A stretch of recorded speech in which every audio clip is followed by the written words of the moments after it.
Welcome to Under the Microscope. I am your host, Jenny Germano.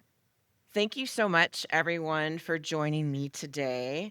I am very excited for my next guest. And before I jump into the topic today, I want to give a little bit about my background.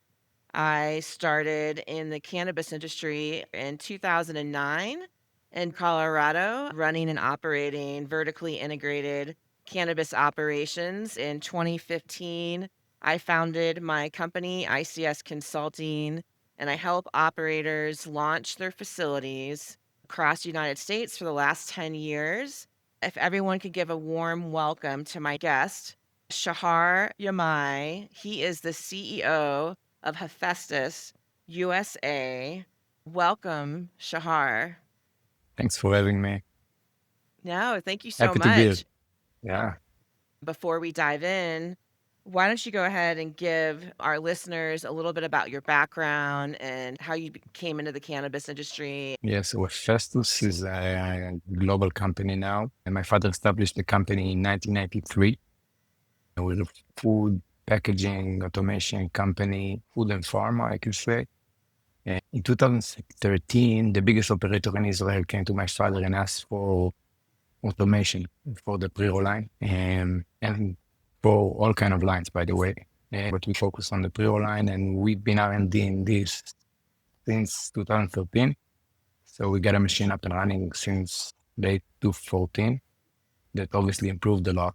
But that's when our journey started with the pre-roll automation. Me, myself, I only came in 6 years ago. I was in iTech before. I was managing sales team in iTech. And Mm, when the machine was valid to go to the States, into North America, and I came to my father and just told him, let's just do it. And we created this company, Cannabis USA, for distribution in Las Vegas, 2021. And since then, we slowly but consistently grow with the industry. I'm feeling blessed about being part of the industry because and I think all of us, we need to remember that it's fun because this yeah. is an industry that's, we're happy to work with the flower, we're happy to work with the people. And that's what I've been doing since. Every year, it's a journey, and the industry is changing so much and shifting so much, and the products and the states and the people that are coming in and out. And so it's been an amazing journey for us. And even just working with my father in a family business, he is really an operation guy. He built a machine for all of his life, and he's like a very smart dude and very interesting guy. And so I'm really feeling blessed about this last few years. That's amazing. I actually feel the same way about the industry. I feel so blessed to be a part of it. And even after participating in it for 16 years, I still love it and I'm excited about it. And it changes all the time. As soon as you think you've caught up with what's going on, something else has changed. And so it's a It- constant staying on top of it. you need to be on the go as all the time. And I think when I prepared myself for this podcast, I was thinking about what's going to come next. And to be honest, I really don't know what's going to come next. What's going to surprise us? Is it stabilized? Is there going to be a new type of blend that, I don't know, whatever that we need to automate, which we will. But yeah, it's a ride for sure. Yeah, and there's always a curveball just waiting. There's always gonna be a curveball, and that will never change. It could take years for it to stabilize. It could be like this for a while, and even if all the things that they talk about out there with the federal legalization or the rescheduling, we still don't even know 100% what that's gonna look like. It's all new, and it could still take a while for things to stabilize. It's like there's just no way to pin it down or to look into a future crystal ball to know the truth of what it's gonna be. And that even only from a perspective of legalization or product Mhm. stabilization. But if you think about operation or look about, let's think about the milk industry. Right now in the States, there are only I think, like 50 big distribution centers, but it took them so long to get to where it is right now. So it kind Wow. of take cannabis, I think, years to get to that. That's that's a really good example. I think we should look to other industries like milk, other industries where they're manufacturing and how long it took for that industry to get to where they're at. And that eventually it goes down to 50, maybe 50 in the country. And is that where we're heading? And is that what it's going to look like So 50, not 60 years sure. from now? Yeah, let's see. The flower itself is always also crazy. What's good for the flower? Yeah, we'll see. We're going to go ahead and dive in. And just a reminder, the name of this episode, the topic we're covering today, it's rolling into the future. A little pun Mm. there on rolling. Automation strategies for cannabis operators. And this is good for anyone to think about. We're going to cover automation and who it affects, but even if you're a new company and you're thinking about starting this new emerging market, this is a great episode for you to get a lot of information and to be able to connect with Shahar. I'm going to start with is the kind of the turning point and when automation would become necessary for an operator. And what are some common operational bottlenecks, like say in pre-rolls and flower packaging, that you're seeing happening out there in these operations? Because I'm coming from automation, so the first one is always going to be quantity when you want to Mhm. grow from a certain point. But I think there's a lot about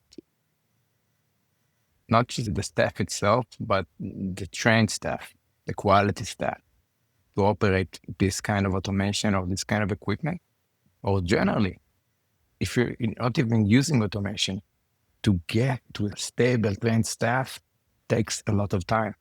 People you can count on. And I think it's the same for automation and non-automated operation. It's the same. This is sometimes the biggest bottleneck. The consistency and quality is something that you can get to even without automation. But again, you rely on a very good staff to do it. But especially when you're a smaller team, just to get this versatility for a new order. And out of, let's say, our machine, you can get out of a 109, you can get any kind of size you want out of the machine, and you can do it in a day. So that's like a big thing you cannot achieve without planning your supply chain. If you don't have dog walkers on the shelf waiting for you to make joints out of that, then you're stuck and you're giving away Yeah. the opportunity that's coming towards you. So that's the biggest, I think, bottlenecks. And then if you have the pre-rolls, then you will get to the post-packaging. And in the post-packaging, there's also training and implementations and a lot of planning. So this is where I see those bottlenecks coming in and stopping the growth sometimes. Yeah, that training piece, gosh, that is so important. And it seems to be an area in general in the cannabis industry that people need to really tighten up their training and invest more in training. I think, too, a lot of places they get scared to invest into training because they think they're just going to leave.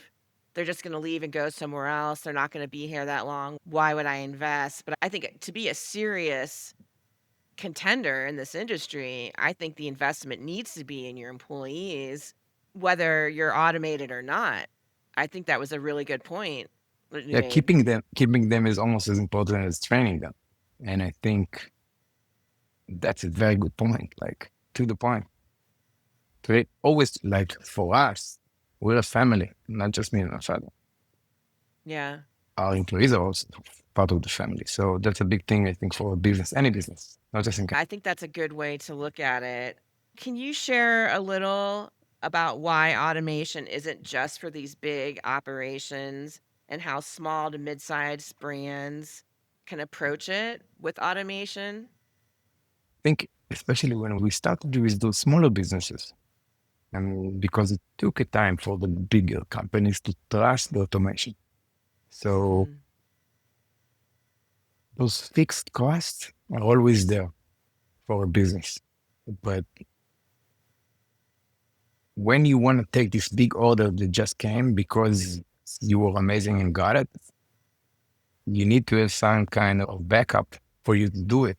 If you want to nail those 100,000 pre-rolls a month, you cannot do it with a staff of one or two people because you're going to get to the bottlenecks Yeah. so fast. So I think when you're at 30 to 50K a month, or if you have, or if you're a startup and you wanna conquer the market. Let's say what happened in New Jersey, prices are up. Everyone wanna grab a bite of the market, Mhm. and not a lot can produce. So that's exactly where those businesses that was smart to automate first got in. And we have some Yeah. clients over there that I think are doing very well because they were smart to plan and prepare themselves. And it goes the same way for the automation itself, but also for the supply chain. And I think during our conversation, we're going to repeat ourselves because the supply chain, the staff, the product, and the equipment cannot work one without the other. And you cannot get to this growth without automation. I think too, and I think you bring up a good point about some of these operators right out of the gate being prepared with automation. So, what if you have an operator out there, and there's probably a bunch of them that are like this, where they don't have any experience whatsoever with automation. They've never had it in any of their businesses. And they were a grower or somebody who was in love with the plant, and that's why they started this business and they're trying to figure this out. How would they know, oh, I should really be looking at automation? How do they figure out that this is important to scale? Because the people that did it right out of the gate, maybe they knew you guys or your company, or they were from another industry that used automation and all these big machines and these big manufacturing facilities. So I'm just curious how somebody who has no idea this even exists, how they even get to that step. I think today everyone think it's also sometimes a problem for us because there's and it's a common phrase and that a lot of automation company sees, like we're the iPhone generation. We think we can do everything. We think the machine can do everything. The machine cannot do everything. Mhm. But usually today people understand that there will be technology to take care of it. Because even in the kitchen, I'm sitting next to the kitchen, so I'm thinking about the kitchen. You can do it by hand or you can use a tool for it. And I think today people are more are gonna go to the internet and look for it, or gonna ask a friend, or gonna ask Mhm. ChatGPT or someone. And I think the hesitation is not going to come from the lack of knowledge. The hesitation is gonna come because it's a big thing. It's gonna be a big change. And but like you said, sometimes those clients that has this more technical approach to things or more advanced approach to things, they will go and look for it more intuitively. But those others that are more common, let's say for growing, they're gonna think, okay, we did great with vapes, and that's all our business right now. It's the only thing we're doing.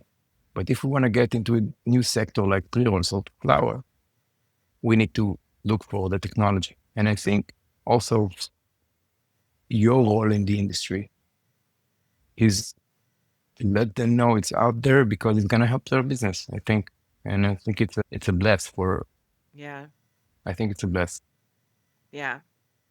I'm just a tiny little gear in the industry trying to like to contribute and do my part, which is why I'm excited to learn about all this from you so I can be better and really give myself the knowledge what's going out there in the cannabis industry because I am not an expert in this area, and that's why I have people on my podcast who are experts in what they do so I can put that information out there to help operators. That's my whole goal of my podcast. So my next question is, in the early days of cannabis automation, what has changed in the last decade? Tons of changed. Everything changed.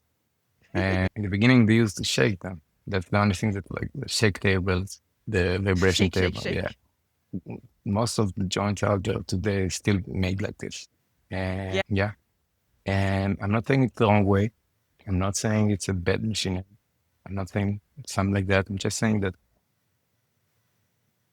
let's say around COVID, when I joined my father, there was us and just, I think, two other companies that launched. And in the beginning, if we're taking it 5 years, 6 years and ago, the equipment was not there, not us and not the rest.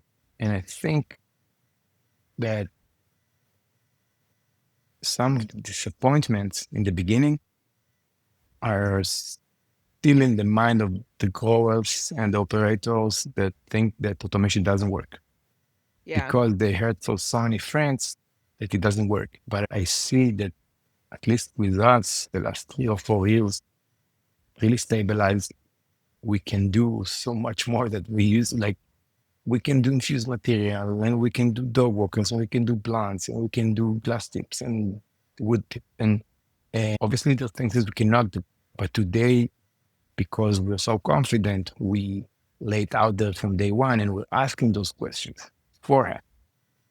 And also it's part of our process. Our process got so much better. Like we ask those questions because we know what we're gonna come across with. So we asked the question, and we asked this question about what kind of air pressure do you have in your facility? What kind of electricity you have? How many strands you're trying to run? What kind of combination? So we have so much more knowledge than we used to. So we got so much more happy clients because, Oh gosh, yeah. and it's there. I'm telling you from my clean intentions, it's there. People are making joints automatically and very good job today. That's incredible. It has come a long way. And 16 years ago, I had that little octagon shape thing that we would just you'd put 100 cones in there and just dump all your stuff on the top and shake.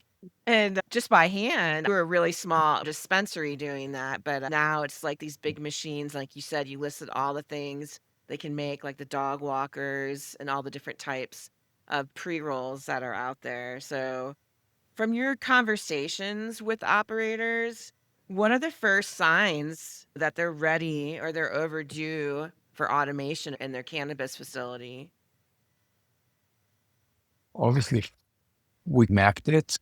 So, like I said before, there's the number of 30 to 50K. If you at that threshold a month and per unit, and not, it doesn't matter the size of or the weight of the unit. If Mhm. this is the kind of labor you need to put into this, then you need to consider automation 100%. And there's also the aspect of what kind of ability do you have to grow? Where can you grow with it? Can you grow from 0 to 100 in 2 months in terms of orders? And that's the second point where you need to consider it. Because if you have an amazing marketing sales team that is let go to vape again or to flower that can sell and you want to get into pre-rolls, then you need to prepare yourself.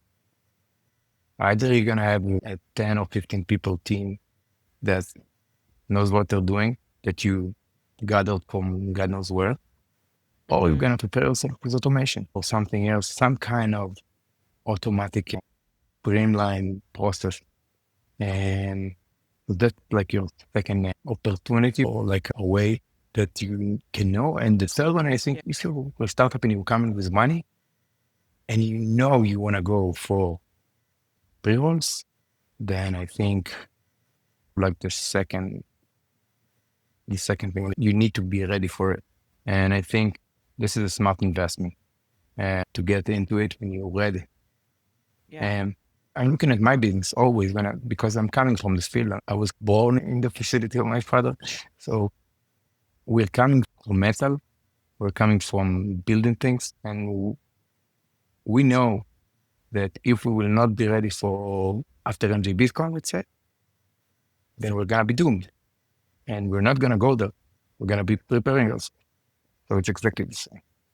And then, and I'm sitting here thinking about the employees, and I guess tee up my next question. because I want to know what happens to the team. How do people Yes. figure out what do I do with my employees? Where are they going? But not only that, but so now they have to get trained on how to use the equipment. But what if it takes less team members to run that equipment? How do I figure out where everybody goes and so I don't lose my team? Automation doesn't mean we're firing anyone. And automation usually, and what we're seeing from the field, is just moving people to the right places, like post packaging. Because if you're doing now, instead of 30K a month, you're doing 100K a month or even more, then you need people in those other places in the supply chain to help you with it. Or the grind team. Sometimes operations have a grinding team, which is like a half an employee, but now you need to do it 3 times more. So either you're going to automate it or you're going to move someone to the grinding team. And I really don't see a lot of firing because of automation for it. It's not that. And especially this good team, like the core team of the business, is always happy and welcoming for the equipment because they want the best for the business. Mm-hmm. And I think the owners, from what I'm seeing, is just if it's a good business, there's a family orientation and of communication between, I think, the owners and those employees. And like I said before, it's a combination of product, team, equipment, and that's the only way to go. Otherwise, you'll not succeed anyhow. I think it's really important. I'm glad that you said that. I want listeners to understand that. I think it's a fear, right? I think it's a fear. Maybe that could be a hang up for an operator saying, I don't want to put my team out on the street. I don't want to fire him. So I'm loving that you're saying that. To me, it makes sense. The automation creates actually other jobs within the business. There are other jobs that will need to be done. And if you're going from that 30,000 pre rolls to that 100,000 pre rolls, you are gonna have to grind more because now you're upping the amount, your production's ramping up, which You're gonna means you need to have. put it into Yeah. tubes and or six packs or whatever. And oh yeah, 100%. There's no, it's not like a big layover after something like this.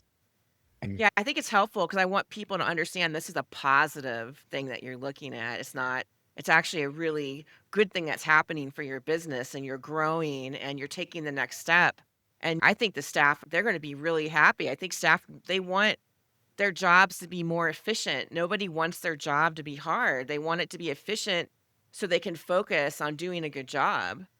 I came to a facility in Washington one time, like 3 years ago, and they were doing notebooks and they had a very streamlined, efficient process. And there was only one guy, he's a drummer, and he can just twist. They were twisting. We'll get to it, I think, but We'll get to the yeah, twist. but he was twisting it so fast. And I told him, listen, if this works for you and you're good with it, the guy's amazing. And so I think now they have a line for the twisting and they have our machine. So is there still drumming those joints up? Wow. He's just twisting away?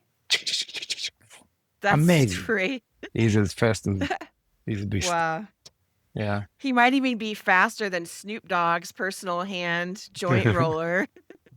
I'm sure. I'm not sure about quality, but I'm sure he's faster. Huh. That gets me to my next section I wanna jump into is, like, scaling without sacrificing quality, and so, what are some concerns operators might have around automation affecting quality, and how can they maintain it? I was thinking about, like, keeping their style and soul of the brand. First of all, grind size is something that we solve. We can really pack large particle size today, and we can really do high humidity. Usually it's about grind, humidity, airflow because of the grind and the humidity in the pre-roll and what kind of infusion you get in there. Mhm. And I think because we focused the last 2 years in improving our handling of larger grind size and infusion, which also helps the humidity levels. And we are almost hitting not everything, but most of what our clients are looking to achieve. And it's usually about airflow because a good joint, it has to not clog. And 100%. I that's can't stand when joints clog. exactly. You don't want to throw half a joint away because it's clogging. And that's what we've been working so hard to solve. And I think we're there. And also the way we pack today, and I'm not trying to talk about our machine, but it will really mimic the way you do it by hand, even before the vibration tables, because we vibrate obviously, but we pack from the top and we do all kind of things to make sure that around the crotch, oh, it left perfect without creases and everything. I think those concerns are there for a reason, but people need to understand that the last 5 or 10 years of R&D, and not just us, Mhm. those manufacturers that supports the industry, and we came across almost all the questions and all the hesitation. So we're working hard to solve them. We solved most of them, obviously not all of them, but we are addressing this. And I think, let's say, wait,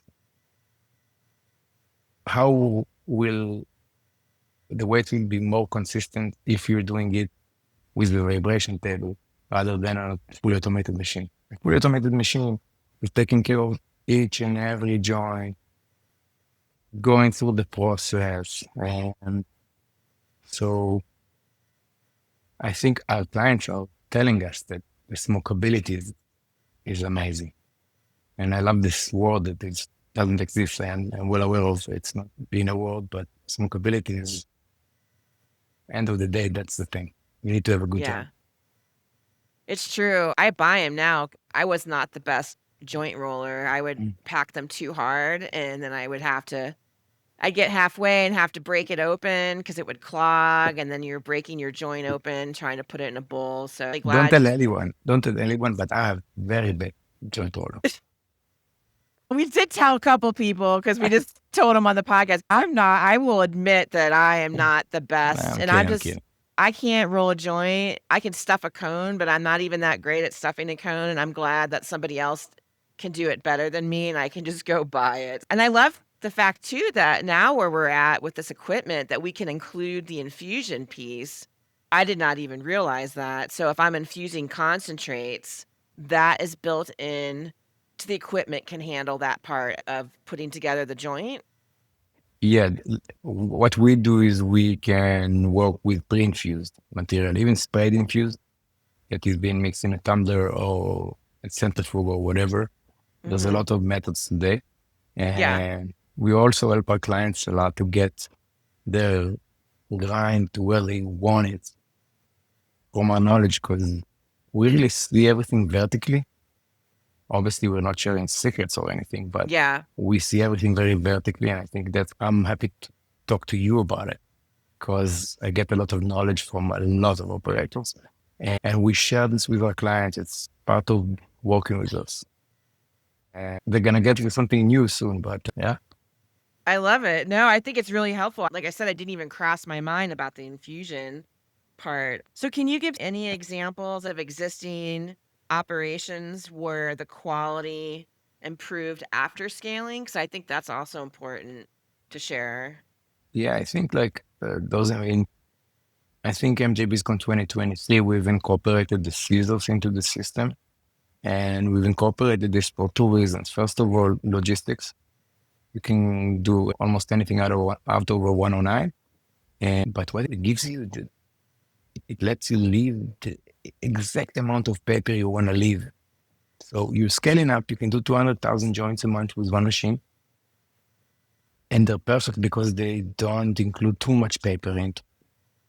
And also, when you're moving from twisting to folding and lighting a folded joint, it's just perfect every time because the air is going through the right path and not going from the side. A twisted joint that is being lighted and the air goes from the side and it burns like this. That's that's not where you want it. You want it in the I center. know. And so those are things that we worked on in order to get something else, to get you faster, to get you more versatile. But then the quality is there because of it. And so those are things that, like I said before, because we're seeing so much. We're just developing to get a better product at scale. Yeah. I will admit, if my cone is twisted, I rip the top off because I don't want to inhale all that paper. I rip it off because I just don't want to sit there and get burned paper in the back of my throat. I'm not gonna say anything wrong about anyone, but that's just the way to make a joint. Fold it. Yeah, some people might like the twist, but I'm sure I'm not the only one in the cannabis industry that rips that little piece of paper off. So, jumping into our next section, which is going to be beyond the machine, operational readiness for automation. What are some best practices and important steps operators must take around the facility layout and workflow optimization, and then also safety considerations? I think first of all, if you're not measuring, start measuring. And I'm not for compliance. Measure for optimization. So I think measuring is like crucial for you to make more money or to be faster. And because let's say you work 4 months and you don't know what happened and or why you lost, I don't know, 20,000 papers, and why didn't you measure? So I think measuring is the first thing. And also in any kind of operation that manufacture, layout is crucial. You want to get material in at one point and get it out in a different point. And obviously some of those smaller businesses are having trouble finding the room for it because sometimes the operation is in the storage or whatever. But Yeah, the right planning with material flow is crucial. You're gonna save money. And so I think those are the two main things, but also timing everything because it's flour. And when you yeah, grind it, it needs to rest for a few hours or a day before it goes into the paper. A lot of us are coming in the industry, a lot of us are coming from growing. So we yeah. know we make a perfect 10% humidity after curing and drying and everything. But then the process, we don't think about those things because we're not as good yet with the processing. The processes that are coming with the manufacturing. So the timing is important. Like you need to Yeah. plan ahead. And if you know you have a big batch, grind one day before, or even grind for the week. Let's say grind for 2 days, and then make pre-rolls for the rest of the week. And those kind of plannings helps a lot. Is it the air? Is it just, like, letting it rest in the air is what is important with the grinding? I don't exactly know why, but the material tends to still be almost alive after grind. Oh, okay. And it needs to rest and calm itself before it goes into Mhm. because it's not drying a lot more. So like the percentage of the humidity is gonna go down. But I think a lot of the oils that are coming out and it needs to reorganize in a new form of a grind Yeah. versus a flour. So that's just something that we found that is very important. Yeah, that's really interesting. What about staff training and the changes that will take place in management with basically turning machine operators into skilled managers? I believe that in your business, you should know how to do everything Yep. and grow from the ground up. And so we have a very streamlined process of 5 days in any facility that we come across. So we go there. The first day is always about the grind. Second day is commissioning and implementing all those tunings that needs to be done before we even start.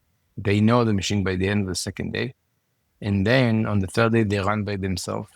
Fourth day, they run alone Wow. with our trainers trying to put things in their wheels just to get them into places where they will get to.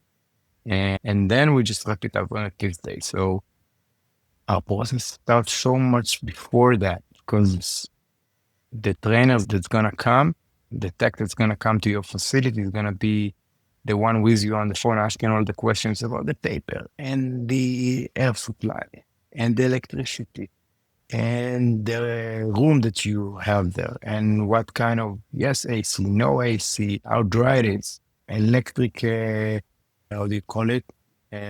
Magnetic. So if it's super dry, Yeah. so we ask all those questions in advance. And I think it's not for the kind of conversation, but we really have a checklist. Yeah. I can share it, obviously, but happy to share. Yeah, I love that. That's really helpful. You know what? And I'll share it with you, and you can feel free to share it with anyone.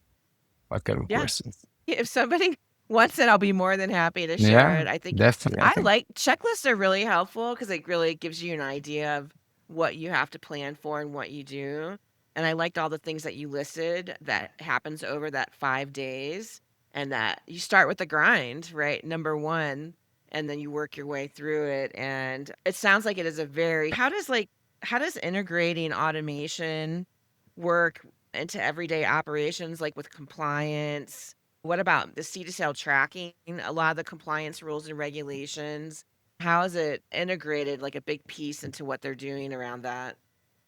it really depends on the state, but for scaling, we have an add-on that's just a checkware that scales and gives you all the data you need. Okay. And it also automatically ejects if something is out of range.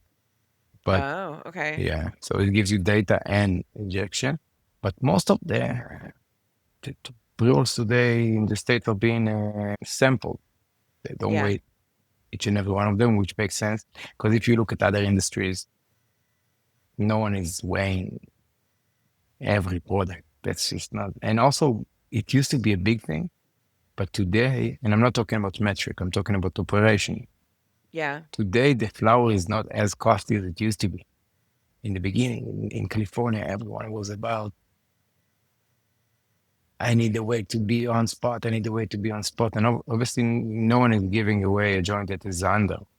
Everyone is giving it a bit more. But as the flower prices went down, then it became less of an issue.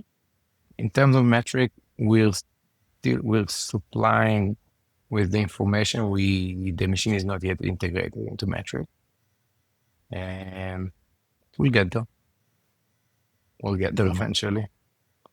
No, I think it's helpful because I was just thinking with all this equipment, whether it's a cultivation facility and the automation that they're doing or a manufacturing facility, because it just depends on what state. Some states, the cultivation facility, they're doing the joints. In other states, it's the manufacturing license that are doing these pre-rolls. And it just really depends what the rules and regulations are. And then how does that equipment come into compliance. But if we look at other manufacturing industries in North America, I feel like compliance is something that's already inherently built into all their systems and equipment. And that's just something those other industries are already used to. It's just something that's just part of working in the manufacturing industry. And I know in cannabis, we're so dialed in and we're always about compliance. And like you said, the exact weights and all these things. And I think we're going to see ourselves eventually evolving until the other manufacturing industries, like with co-packing or just distribution and all those things. I think we're eventually going to get into that fold. It's almost there. I think you can Yeah. see that most of the technology, also in our industry, because it started from growing and the technology in growing started first. So we have more metric connected growing equipment that you have manufacturing equipment. So I Mhm. think us and the rest will need to go into this and obviously supply metric connections and all those kind of stuff. And it's gonna come soon. And it's more of a software thing than a mechanical thing. So I think Yeah. it's easier today. 2025, it's easier to do software than doing a good machine. We're going to step into the next section with what operators wish they knew sooner and what are some common missteps or like underestimating maintenance and skipping proper training or not planning for future capacity that would be helpful for operators to know. Almost every client that is coming to buy a machine needs it yesterday. So planning is important. But I would say that you don't need to be a rocket engineer to operate this machine. But you need to have someone else, not just this machine, any machine. You need to have the understanding that a machine like this needs to be cleaned, needs to be made. And you want to have someone that's more technical on the team. You always want to have someone that's more technical. And I Yeah. think in the bigger facilities, you have this person that knows how to handle all the equipment. And I think that's a gold mine to have someone with technical capabilities. You don't need to be too deep, but technical capability Yeah. on the team is super useful. And also, I think taking us like a few steps back with the conversation. And if you know something coming, you need to be prepared for it. So if you're trying to get yourself to 600,000 pre-rolls, and we have clients that are making 3 million pre-rolls, then you need to be prepared with the second machine. You need to be prepared with the right equipment to back it up, like air supply or stuff like that. But I don't see a lot like today, especially with our machine. It's not like it's such a big of a change. There, you're gonna know how to operate in the first week. You're gonna wanna call us every second of the second week because that's how it is with new stuff. And then on the third week, you're up and running. Yeah. Also, too, I do want to make sure we talk about the Dutch fold. I believe that's what it's called, right? Did I say Yeah, that right? Help people understand what is so important about the fold. I wanted to make sure I didn't forget to not cover that. And if you could just go a little more in depth about it. of course, definitely. We started with twist. That's how we started because that's what the Yeah. industry was. But then the industry moved into Dutch fold. Not all the industry, but big part of the industry is now Dutch folding. And I feel like it's all about the airflow in the beginning, the Yeah. lighting. So we talked about it. But I think also overall the look and the way it sits in the post packaging, where it's flat Mm. and it's even. And today, when you're getting a six pack from a dispensary, you want the joints to look perfect and you want to open the box and be smiling. So it's like in food, it makes you look good, not only taste good. So Presentation, the presentation. presentation. Yeah. I love when I open up a little like 5 pack of dog walkers and they're just all perfectly placed in this pretty little box that I get. I think that's really nice. It's part of the essence of it. So Oh, yeah. It's true. If you think about it, people go to Michelin star restaurants. There are people out there that they just want to visit all the Michelin star restaurants in the US or when they're traveling globally and how important that is to them. And I'm sure taste is important, but I also think presentation and the look and the creativeness that somebody put in to designing that food or that Michelin star plate that they put out there, and I think cannabis is the same way, just like you could be a connoisseur with food or cigars or whatever that's out there that you like doing. I think cannabis can fall into that category and that presentation. It's well, important to somebody like me. I like a nice presentation. it gives you another layer of versatility. I'm gonna go a little Mhm. technical and just explain. Like when you're doing, let's say, a conical blunt cannot be twisted. It can either be folded or it can be just pushed and left open. So our system can really give you, because the way we fold it with the pistons, maybe if anyone look for us, then you're gonna see some videos, but you can really fold with this system. You can fold the plants or you can just push them from the top and let it stay open. And so this is something that only our machine can do right now. And so that's another layer of versatility. And Yeah. also, like to ask the patients, people are afraid that if they're buying this machine or that machine and it's gonna cost so much, or you're gonna go with terms and pay over time, and then it's not gonna do what the market is changing towards. And the old machine can do plants and it can do all kind of other stuff because of the folding system. I think this is a huge value. When you look back at some of the most successful automation transitions, what did those operators do differently than the rest? Yeah. Planning. And Mhm. you can see that if someone was ready for us, going through our instructions, understanding the needs, and it just boom, we were running on day 3. And it's because of preparation and because of them being prepared for us. And I can recall, unfortunately, the company is no longer, but the revolutionary clinics, in health clinics in Boston, near Boston, Mhm. and they just grew from making 30,000, I think, a month to 600,000 a month in like Wow. with 2 machines with very old model of ours. And I think over there it was planning. Obviously, it didn't go so well for different reasons, but that's the industry right now, Wow. unfortunately. Yeah, and you can see those bigger organizations sometimes, although we focus on those mid-size, and you can see those bigger organizations, if they are planned on spot with high quality operation people, it's so easy to work. I think planning is so important. And I think when you have a plan and you're organized and you have a roadmap to follow, I think great things can happen. When one of those things suffer, it can be very challenging. Maybe sometimes people have a plan or they planned for something, but the market shifted or something shifted and they didn't adjust the plan. I think also adjusting your plans and making sure that you're up to date to like what's going on with your facility or where the market is or what you're trying to do out in the market is important. I like that you brought planning up, and not everybody is great at planning in the cannabis industry. People are still like learning that skill set, I think. And for the people who are good at it, I think they're going to crush it when it comes to doing the planning. But I do think there's a lot of thinking outside the box in this industry. Like people are just like almost artists.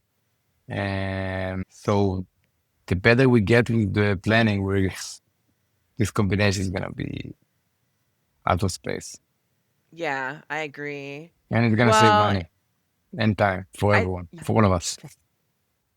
they're always thinking about the cost and how much money it's gonna cost, and they don't realize the investment is what's it really lowers the cost. When you invest and plan and do things the right way and not try to cut corners, that actually saves money.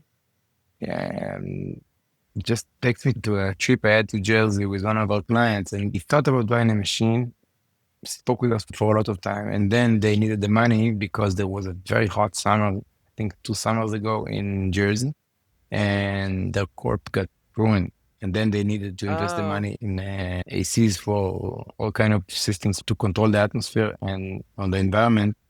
And that's planning. You made this amazing facility, but you didn't plan. I think that's where you know much more than me yeah. in the growing. So it's with operation, it's the same with the manufacturing. Yeah, and that happens too because New Jersey is a very humid climate. There's a lot of moisture and humidity in the air versus Colorado. I'm in Colorado, we're very dry climate. So if they lose a crop out in Colorado, it's for a different reason versus humidity. But it's always environmental at the end of the day. There's some type of environmental issue happening on whether you're dry or humid. But yeah, it's important to plan for those things, and all the operators out there should plan for anything that would happen to their crop or their raw materials that they're buying from a cultivation facility. Because, I mean, it all starts at the cultivation. It's the person growing the plant. That's where we all get everything from. And then that's We where the start with the manufacturer gets products. their product. Yeah. That's Yeah. where the dispensary gets the product to sell to the consumer. It all starts with the plant and how that plant is being produced or grown and whatnot. In wrapping up, do you have any just takeaways or tips you want to leave operators with or anything that would be helpful? I have to say that I think today, and it's not just Hefestus or I don't know who, I think today there's a lot of solutions in the market, all kind of price ranges that works. End of the day, it needs to work. If it's not working, you're wasting your time and money on it.